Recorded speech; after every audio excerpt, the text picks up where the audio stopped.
Bom dia, Portal Desacato. Bom dia a todas, todos e todes que estão nos ouvindo, nos assistindo. Que prazer estar aí novamente, né? Friozinho, e o Shima está aqui do lado me aquecendo a minha alma e o meu coração. Gente, que legal, que show ouvir o convidado da Silvia aqui, né? O nome dele é Pedro Duarte, me deu um belo gancho aí para um próximo programa falar sobre os direitos das adotantes, né? Então, muito bacana mesmo.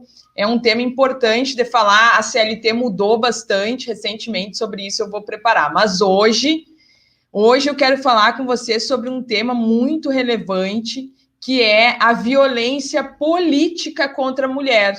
Né? Porque quando a gente fala sobre a violência contra a mulher, existem vários tipos de violência, né? Não só a violência física, a gente tem a violência moral, psicológica, sexual, patrimonial, né? Tem a violência obstétrica e também a gente tem a violência política, né? Que fere tanto as candidatas durante a campanha, quanto também as mulheres detentoras de mandatos, né? Vereadoras, deputadas, prefeitas, enfim, ou mesmo em outras atividades que sejam políticas também, como, por exemplo, vamos pensar aí que existem outras atividades.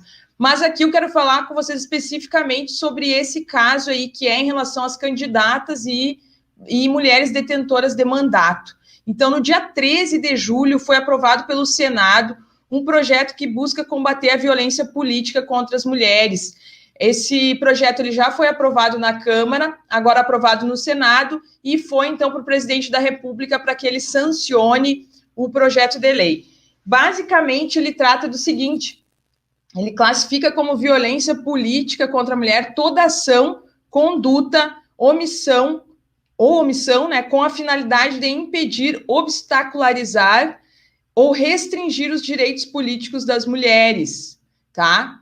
O projeto foi encaminhado para a sanção, então, do presidente, né? E ele tipifica como crime eleitoral o ato de assediar, constranger, humilhar, perseguir ou ameaçar candidato ou detentora de mandato eletivo por menosprezo ou discriminação à condição de mulher ou pela sua cor, raça ou etnia, com a finalidade de impedir ou dificultar a sua campanha ou seu desempenho como eleita.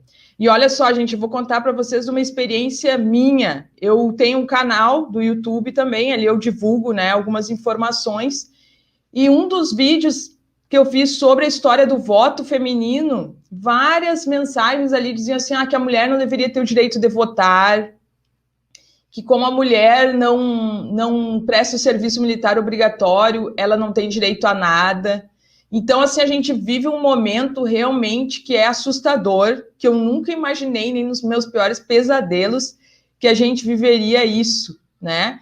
E, claro, é inegável que a ação do governo federal, ela corrobora com esse tipo de atitude, né? A gente tem um governo que ele ataca os grupos que são mais vulneráveis na sociedade, dentre eles as mulheres, né? O Brasil é o 5º país que mais mata mulheres, portanto, com esse dado, a gente confirma que que as mulheres são vulneráveis na sociedade e precisam de políticas públicas que as protejam, né? E nesse sentido tem a questão política. E aí eu tirei aqui alguns dados do Instituto Marielle Franco, né, que coloca que 78,1% das mulheres sofreram algum tipo de violência nas redes sociais no ano de 2020. É sobre o ano de 2020, tá?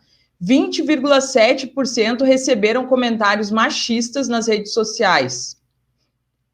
18% receberam comentários racistas nas redes sociais. 17,1% tiveram reuniões políticas virtuais invadidas. Inclusive, aqui em Chapecó, eu tive conhecimento que uma candidata vereadora, no ano passado, teve as suas reuniões invadidas pelo menos 2 vezes, eu tenho conhecimento. 32,9% foram ofendidas, difamadas ou intimidadas para desistirem das suas candidaturas. 29,1% não receberam recursos financeiros do partido para a campanha, né? O que coloca a mulher totalmente suscetível e sem chance de conquistar o pleito, né?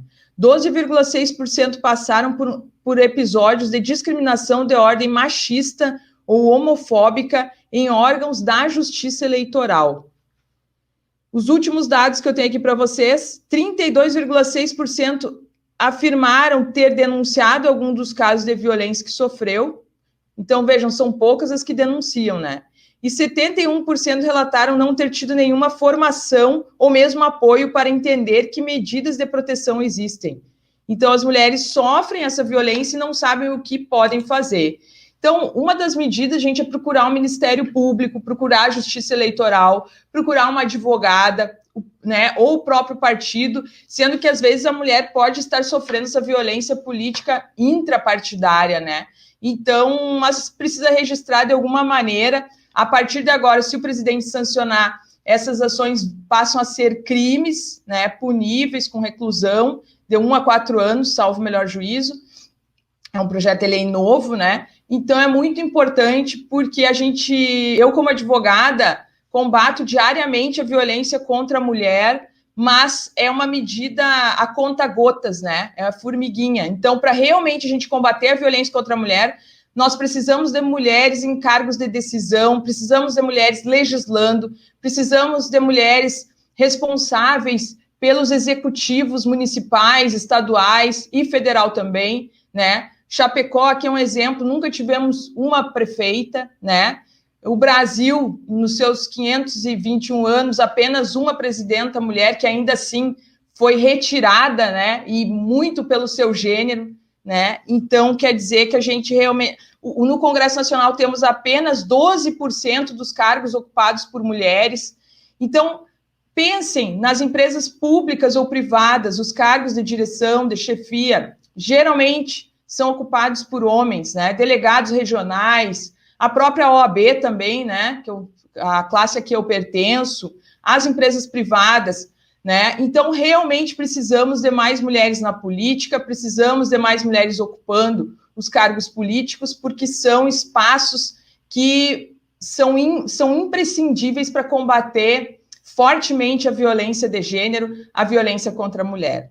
Tá, gente? Era o assunto que eu queria tratar com vocês hoje. Na semana que vem eu vou dar um spoiler aqui. Vamos tratar sobre os direitos das mulheres presas, tá? Que é muito importante também conhecer esses direitos para que a gente possa viver numa sociedade humanizada, numa sociedade que respeita a legislação, que respeita o Estado Democrático de Direito e que respeita a Constituição Federal. Um grande beijo, fiquem com Deus e contribuam com o Pix do Portal Desacato. Grande beijo.